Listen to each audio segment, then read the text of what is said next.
Tatanungin ko kay Jacob. Hello po! Sa biglaang pag-angat ng presyo ng gasolina, gustuhin man namin magstay sa magagandang beach resorts dito sa Cagayan, mas pinipili na lang namin mag-random na lang para makatipid. Wala. That's life. Pero hindi lahat ng pagkakataon ay sumasang-ayon. Baka payagan tayo kahit parking gaming lang ba? May mga pagkakataon na talagang nahihirapan kami maghanap. Ito na yung pinaka-perfect sana. Pero kapag hindi ito pwede, or bawal pa, eh hindi natin yun mapipilit. Pero ganun talaga. Sarado. Kasama sa experience yan eh. Pero sa mga side trips, nako, sagana tayo dyan. Gulo ng Pilipinas, yeah! Pupuntahan natin ang pinakadulong kalsada dito sa Luzon na matatagpuan natin dito sa Aparino. Pa-experience na daw siya makasakay siya ng malaking bangka. Inaakala na ganito palang maganda dito. Kagu po. Sabi ko, kagu po? Ah, kagupo pala to. Hindi! Ano ba? Kagu! May dilagyan na ng paggalang ng po. Kagu. Eh di unahin natin yung po. Po. Kagu. Kagu. Kagu ka. Ikaw din. Hello po.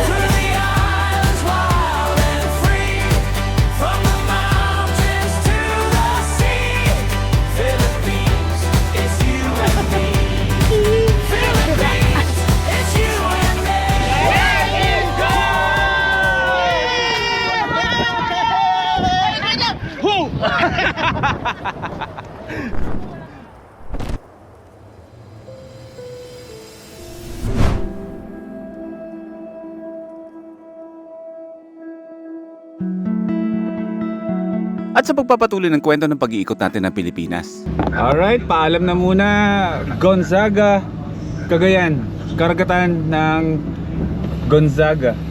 Tayo ay tutuloy na sa next natin na destination. So sana ikaw yung na-relax tulad namin na nagstay lang kami ng overnight dito pero sobrang solid ng experience namin. Nakapagpahinga kami, maganda yung bonding namin at syempre na-enjoy natin yung kagandahan ng lugar at ng nature dito. So life is good dito sa Gonzaga, Cagayan.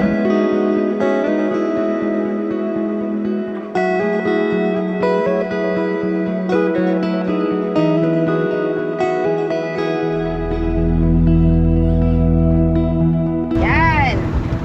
Isa na namang episode ang mangyayari sa ating first timers. Nandito lang ako sa likod kasi may regla tayo, syempre. Hindi ako pwedeng nakaupo at masakit ang aking balakang. Si Boy P lang nagdadala doon. Pero kung narinig siya. At ako ang pasahero niya dito. Naka-VIP ako ngayon. Pahinga ka lang dyan, mag-relax ka lang dyan para hindi ka makaramdam ng sakit ng puso mo. Ayun nga, mga first timers, isa na namang episode ng ating pag-ikot ng ating bansa gamit ang napakaliit na camper van, si Watod. At tayo ngayon ay bumabaybay na palabas ng bayan ng Gonzaga dito sa Cagayan at tayo ay patungo papunta sa bayan naman ng Santa Ana. Isang oras lang na biyahe at beach gaming pa rin tayo. Pansin ko dito sa upper part ng Luzon, napakadaming mga steel bridges dito.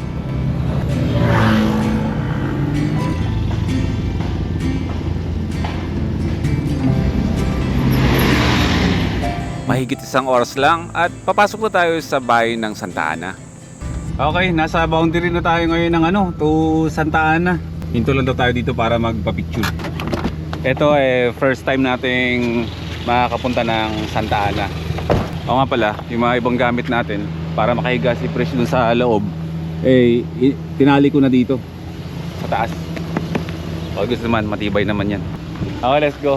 Picture lang. Hindi naman siguro checkpoint yan. Magtatanong lang yan kung saan tayo patungo. Patungo po kami ng Santa Ana. Lipat natin dito para makita nyo. Game? Sir, magandang hapon po. Tanghali pala. Maghanap lang po kami ng beach po na pwede po namin matuluyan sa Santa Ana. Nagbibilipin loop po kasi kami ngayon. Kaya inom namin na puntahan yung pinakadulo ba? Ay, sir. Para masagad namin. Saan po galing? Galing po kami ng Bulacan. May taga Bulacan, may taga Nueva Vizcaya, at saka may taga Zambales. Shoutout po sa ating mga kapulisan dito. Ingat, sir! Opo. Thank you po. Kilala tayo ng iba. So dito pala pagpasok natin ng mga first timers ng Santa Ana, mismo sa Arco, ay may mga signages na agad ng mga resorts dito. So maaari ang Santa Ana ay lugar talaga ng mga ganito, no? Maaari tingnan natin kung para ba siyang La Union na talagang maraming tao talaga. Resorts marami to sigurado, pero ang hanap natin hindi kasi resort eh. Hanap na rin tayo ng may pagkaraw pa rin para mas ramdam, di ba? So dito sa Santa Ana, may natatanaw ako na port dito. So yung mga kaibigan ko na si Kulas at si Commander Daot ay nandito rin sila galing last week. Paikot-ikot lang din sila dito. At saka tumawid yata sila ng isla. Alam ko may isla dito maganda na pwedeng tawirin eh. Pero hindi muna tayo tatawid ng isla. Since na ito ay nasa lupa naman natin dito sa Luzon, ang gagawin nating mga pagtawid-tawid na mga isla ay kapag tayo ay nasa Visayas na at sa Mindanao. At kasalukuyan tayo bumabaybay ng napakahabang straight na highway papunta sa pinaka-sentro ng Santa Ana muna. Para hindi lang ba nasabi natin na, kasi doon pa lang kasi may mga beaches na pwedeng pagcampingan eh. Pero sagarin natin sa pinakabayan talaga para masabi natin na napuntahan talaga natin ang Santa Ana. And then siguro kapag may palengke mamaya doon, mamalengke tayo ng mga lulutuin. Kasi kagabi kasi hindi kami nakabili kasi ginabi na kami. Parang ang dami mong pwedeng gawin dito. Pero napapansin ko na may mga establishment sila dito na marami na mga sarado. Yung parang sobrang tagal na ng mga establishments na luma na yung mga buildings. Ganyan. So ibig sabihin nito, noon pa man ay itong lugar na to, na talaga sila. Hindi ko makuha yung exact word doon. Baka sa editing ko makuha. Kaya ko muna. May mga commercial center sila dito. Palengke tayo. Meron kami nadaan na isang napakalawak na palengke, kaya hinintuan namin para sigurado na ang kakainin namin mamayang gabi. Tatanungin ko kay Kaycam. Hello po. Ay, hindi ko kayang patagalin. Bro, anong tawag mo sa isang lugar na masagana sa isang syudad? Yung parang established, parang ganun, may tamang dun eh. Balikan mo ako. Unahin mo muna sila doon tanungin. Parehong-pareho ang mga kasama natin pagdating sa mga pagkain. Ayon ng delata, gusto lagi fresh. Sige, mamalengke muna tayo. Yung panahon, umaambon-ambon eh. Madilim ang kalangitan. Pero ay, CCTV, hello CCTV. Mamimili muna tayo ng pagkain natin kasi hindi natin alam. Majority kasi gusto talaga raw camping talaga eh. So kailangan natin i-secure ang ating mga pagkain. Ang mga lokal dito, curious sa ginagamit nating sasakyan. Sa ano po yan, sa Davao, sa Cebu, yan po yung mga pinanggalingan. Opo. Pero meron din po yan sa atin dito. Tailoring. Nagbo-vlog lang po kami, nagta-travel vlogs po kami. Hello po. Ang ating mga ate dito na pananahi ang kanilang ginagawa. Hanap buhay nila, pananahi. Maraming salamat po, mamamalengke lang po kami. Apa. Bro, baka alam nyo kung ano yung tamang description sa isang... Ayun pala, naalala ko na, masagana. Naging well-established at masagana ang lugar na ito dahil noon pa man daw, ang lugar na ito ay dito tinatawid ang mga trade noon galing Taiwan. So ibig sabihin, noon pa man, masagana na itong bayan na to. Kaya noon pa man, talagang maunlad na ang lugar na ito. So seafood, sure tayo na fresh ang mga seafood dito kasi tabing dagat na to eh. Bluefin, hindi siya yellowfin. Paano po nalaman pong bluefin po ito? At ibihira lang sa mga bayan-bayan ng iba't ibang probinsya na kahit tanghaling tapat ay bukas pa rin ng palengke. Pamilya pa rin po ito ng tuna, di ba? Ano po ito? Kagpo ang tawag. Kaguko? Kagpo. Nag-opo lang po ako. Magkasama yung opo, kagupo. Kagu. Sabi kagupo. Kagupo. Sabi ko kagupo. Kagupo pala to. Hindi. Ano ba? Kagu. May dinagdagan na paggalang ng po. Kagu. Di unahin natin yung po. Kagu. Para hindi. Kagu ka. Ikaw din. Ito po ang salmon. Di ba po lumalaki po ang salmon? Oh, so ito yung mga nilalagay siguro sa delata. Siyempre yun, alam na natin yung bangus yan. Oyster. Pero bakit ganito po yung bangus nyo? Parang mistiso. Pakatandaan natin to ha. Kagu, hindi kagupo. Kagu. May nakikita ako dito, may mga galamay. Ang mga alimango. Dito rin po yun na nabili po. Nabili na nahuli. Panghawakan nga natin. Ay, di ka makakagat. Hindi ka makakagat, may tali ka. Ang tawag naman dito ay alimango po. So nakabili na tayo ng isda. Tilapia. Nakakatuwa at yung bayan na to ay meron silang batas dito na bawal gumamit ng plastic. So eco bag ang gamit natin. Pero kailangan natin itong ilagay sa cooler para maganda ang ating bowel movement. Yakult everyday. Business okay. Oh. Sobrang ganda dito. Ang ganda ng vibe. Oh, malaki. Malaki yung palengke. Sipin mo anong oras na oh? 1:30. Pero yung mga binibili natin mga isda puro fresh pa, no? Mga bro, sabi kanina nung nagtitinda, maganda daw dun sa, di ba pupunta tayo ng pinakasentro. Maganda daw puntahan yung pinakadulong pier daw ng Santa Ana. Papuntang pier, doon natin makikita ang pinakadulong kalsada ng Luzon. Pero ano ba, mauna muna tayo dun sa pinakasentro? Pinakadulong kalsada sana bro, yung port. Port na nga. Ayun o. Bago dumulo, mga pangunahing pangangailangan muna. Bro, dito sa tapat ko meron. Kaliwa. Sa kaliwa. Para lahat may tubig. Refill lahat. Nagkasundo kami na dun kami sa pinakadulo, sa port. Meron lang siyang layong 6.5 kilometers. At meron ako nakikita dito sa mapa na mga mga pwede nating, mga possible na pwede nating mahanapan o maspatan na pwede nating tuluyan. Ang pangalan ng port ay San Vicente Port. 12 minutes away lang dito. Saya-saya pa nandito pala sa likod. May higaan ako. Ang sarap-sarap ng buhay ko. Pumipekto kasi yung gamot. So, masaya ako ngayon. Itong box na to, may mga pagkain dyan. Ito rin. Ito naman yung mga matatamis. Yan, yung mga binibigay ng first timers. May mga chocolate, mga peanuts na matamis, ganyan. Ito ko nilalagay kasi para alam ko kung saan ko kukunin. Hiniwalay ko na yung pang daily ko. Ay, Diyos ko, ang bigat pala. Ay, tagiliran kong masakit. Para unlimited water tayo lahat. 25 pesos lang yung isang ganito, oh. Diba? Tapos pag bumili ka ng tubig sa mga 7-Eleven, 20 pesos, napakaliit. Ilang lagok lang. 25 pesos. Si RM na nagbayad. Kasi nag-uunahan kung sino magbabayad eh. Abante na tayo. At konting drive lang naman, mararating na natin ang port.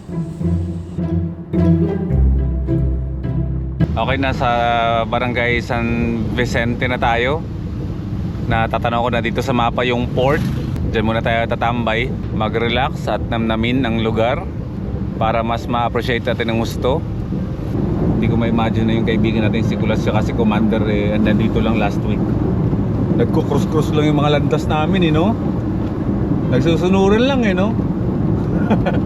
Tulad nga ng sabi ko sa inyo mga first timers noon, kapag kayo ay nakapag-Philippine loop na, kapag hindi nyo pa nagagawa, iniisip nyo ang laki ng Pilipinas, paano mo iikutin yung Pilipinas. Pero once na naikot mo na ang Pilipinas, sabi ko sa inyo, ang tingin mo sa Pilipinas liliit, kasi alam mo na yung mga kilometrahe na tatakbuhin mo ba. Wait lang, ano tayo? Hanap tayo ng spot natin ng paghinto. Port na pala itong pinapasok natin eh. Yan nga yung tulong kalsada bro, sa port. O sige, hanap tayo dito ng parking. Ganda. Tanong ko lang sir, ano po yung mga tinatawid po ng mga isla kapag dito po sa sinasakyan sa port na to? Cape Engaño po, Palawi Island, Crocodile Island. Salamat. So yun yung mga isla na tinatawid mula dito sa port. Thank you sir, thank you po. So ngayon, pinayagan nila tayong pumasok sa port hanggang sa dulo, pero bawal magpalipad ng drone. Pero pakita ko sa inyo ha, yung itsura. Dulo ng Pilipinas, yeah! Tara.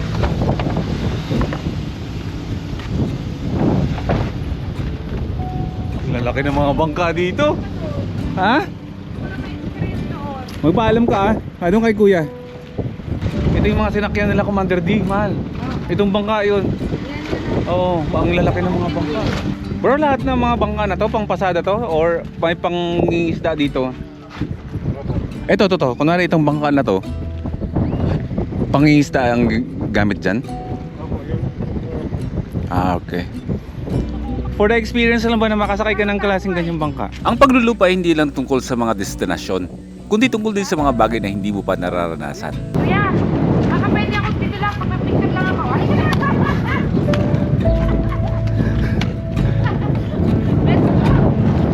Pa-experience lang daw siya makasakay siya ng malaking bangka. Sa biyahe na to, marami na akong experience, pero si Prisha, ngayon pa lang nagsisimula. Pangano ba bang Titanic? Yung kasama dyan. Uy, nakakatakot naman. Okay. Okay, let's go. dito to. Oh my God. Halika dito kuya, para ma-experience mo. Grabe, napakalaking bangka nito. Panghuli talaga sa isda. Isipin mo kung gaano katagal itong lumalaot para manghuli ng mga isda. Anong feeling mo nang nasa pinakadulong, narating mo na yung pinakadulong kalsada sa Pilipinas? Masaya, mahal. Sobrang saya ko. Hindi ko inaakala na ganito palang maganda dito. Di ba? Diba? Halos lahat na napupunta natin, mababait yung tao.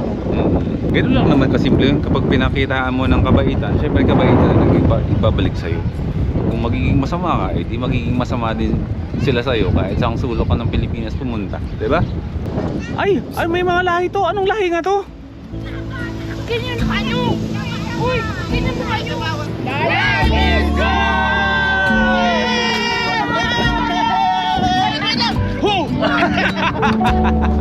Maghahanap tayo ng spot. 20 minutes away. So maaga pa naman, alas 2 pa lang ng hapon. Ano muna tayo? Hanap tayo ng matutuluyan natin. Sana may signal pa rin doon. Dami natin nadadaanan ng mga para mga malalaking bahay na parang kastilyo yung mga design. Sa kakahanap ng spot, inadaanan na din itong napakalawak na mangrove farm. Natanaw ang napakagandang karagatan.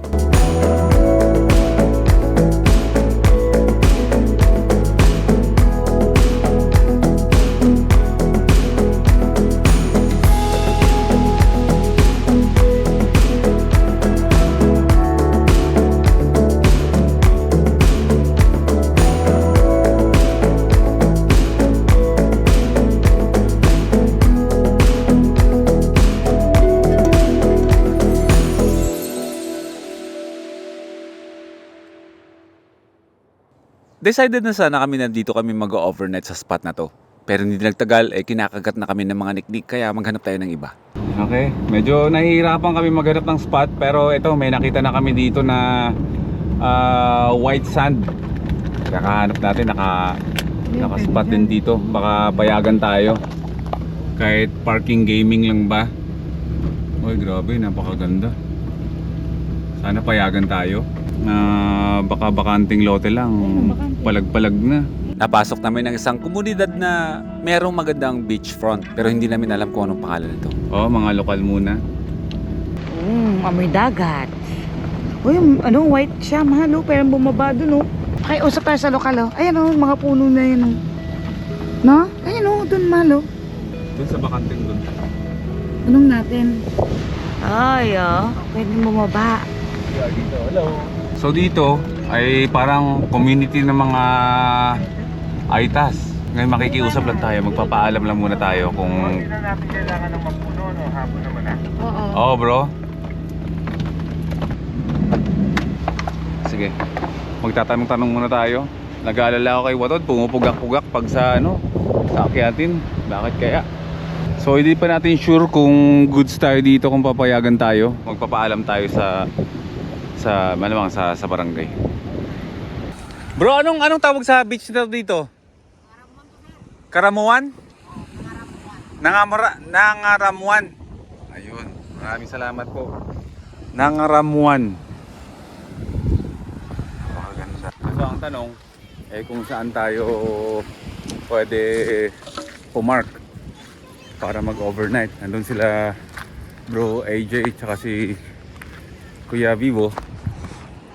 Nakikipag-usap sa mga lokal kung saan ba.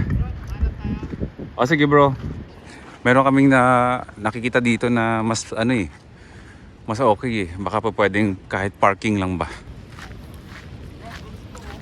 di ba? Tara. Nakausap namin ng isang lokal na isa sa mga namumuno ng lugar na ito. At ang sabi niya sa amin, hindi daw kami pwede magstay dito dahil ang lugar sarado na pansamantala. So paano yan bro? Wala.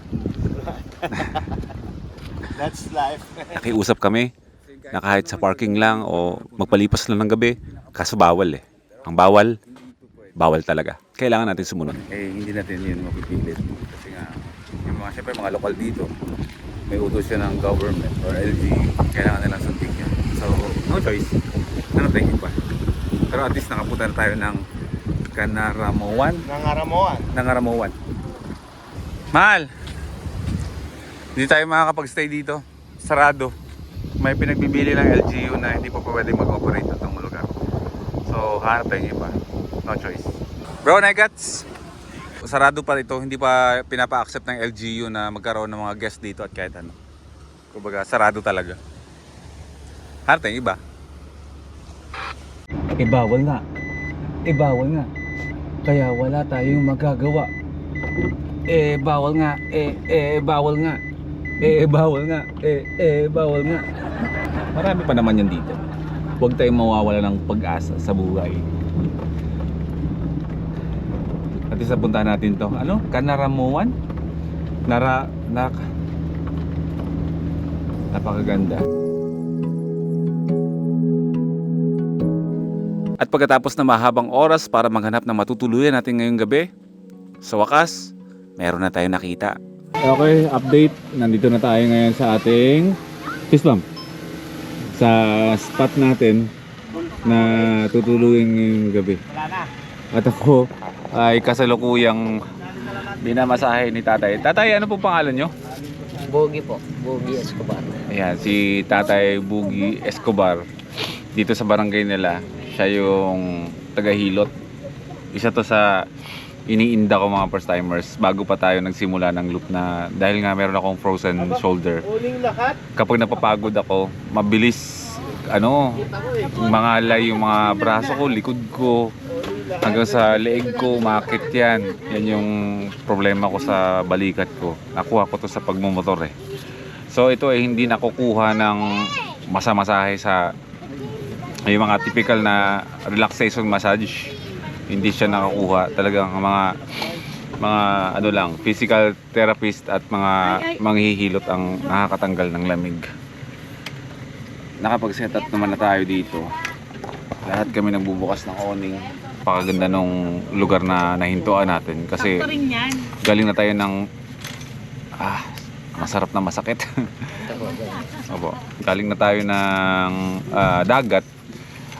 Ngayon naman, bundok na merong cold springs sa baba. Ayan.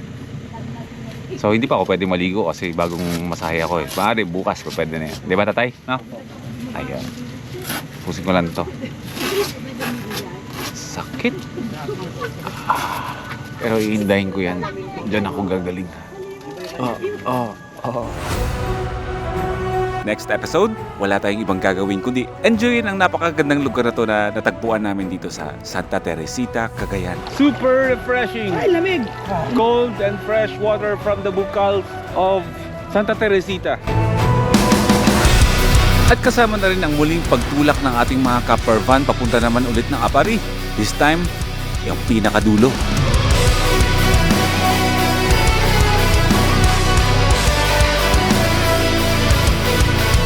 Saan ay makikita natin ang Tower ng Pag-asa